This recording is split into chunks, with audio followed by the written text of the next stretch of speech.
Et ce matin encore, Daniel, peut-être pour la dernière fois, les quotidiens israéliens et les sites d'infos font la part belle à la reine qui a été conduite donc hier vers sa dernière demeure. Oui, peut-être pour la dernière fois, la voix de la reine, c'est le titre en manchette ce matin du Israël Hayom qui nous montre ce cercueil qui a circulé hier de Westminster Hall à l'abbaye de Westminster et des rues de Londres vers le château de Windsor.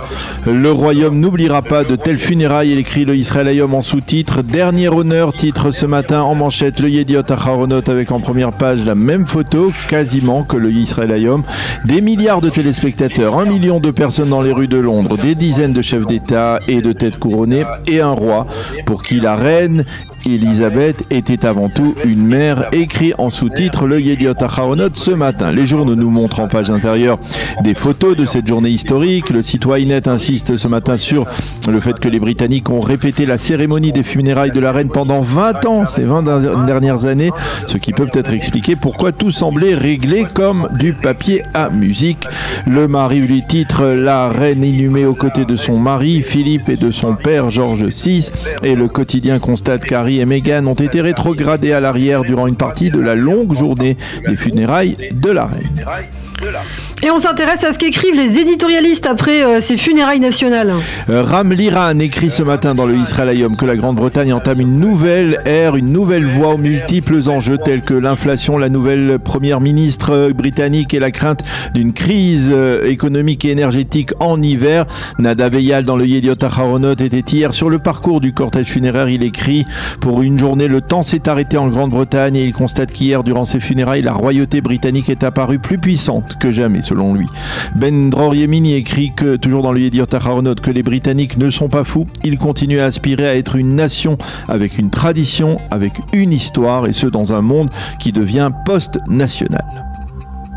Et puis le Israël Hayom a choisi ce matin d'interroger l'ambassadeur de Grande-Bretagne en Israël. Oui, celui-ci, il s'appelle Neil Wigan, a émis durant l'entretien l'espoir que le roi Charles III effectue une visite en Israël, une visite officielle. Il est vrai que la reine n'est jamais venue en Israël, mais Charles était plusieurs fois en Israël et affirme l'ambassadeur. Il y a été accueilli chaleureusement, tout comme le prince William en 2018. J'ai un feeling très positif à cet égard, a affirmé l'ambassadeur, qui raconte que lors de sa dernière visite en 2020, le prince Charles, le nouveau roi, s'est rendu dans l'enceinte du musée d'Israël pour contempler les manuscrits de la mer morte et qu'il était particulièrement subjugué.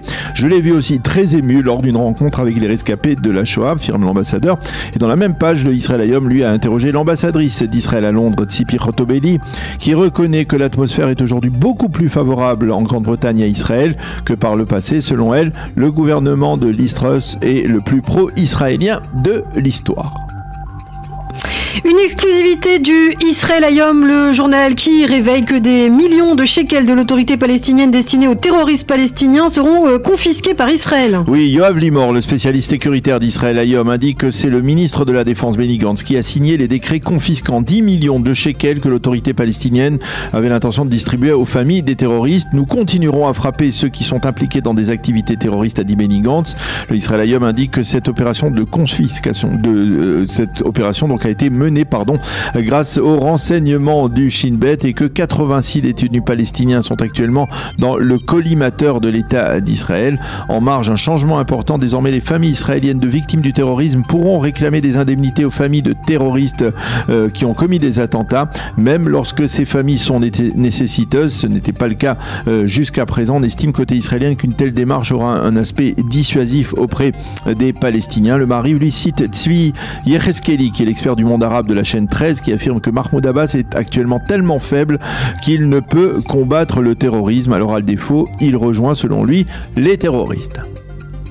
Dans le reste de l'actualité, les quotidiens et les médias israéliens se font largement l'écho de la visite du chef d'état-major israélien Aviv Kochavi en Pologne. Oui, on voit dans les journaux ce matin le général Aviv Kochavi dans le camp d'extermination d'Auschwitz en visite de pèlerinage, mais le Israël Hayom lui a choisi de donner la parole dans ses colonnes au général Kochavi qui relate que son grand-père Romek Sterngartz, c'était son nom, était originaire de Cracovie et qu'il avait fait son aliyah avec une partie de ses 7 frères et sœurs avant la Seconde Seconde Guerre mondiale.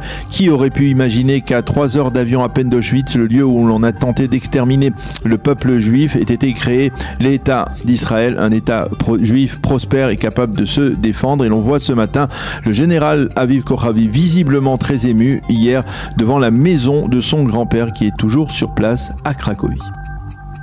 Et cela intervient alors que le président iranien Ibrahim Raïssi a tenu des propos proches du négationnisme de la Shoah.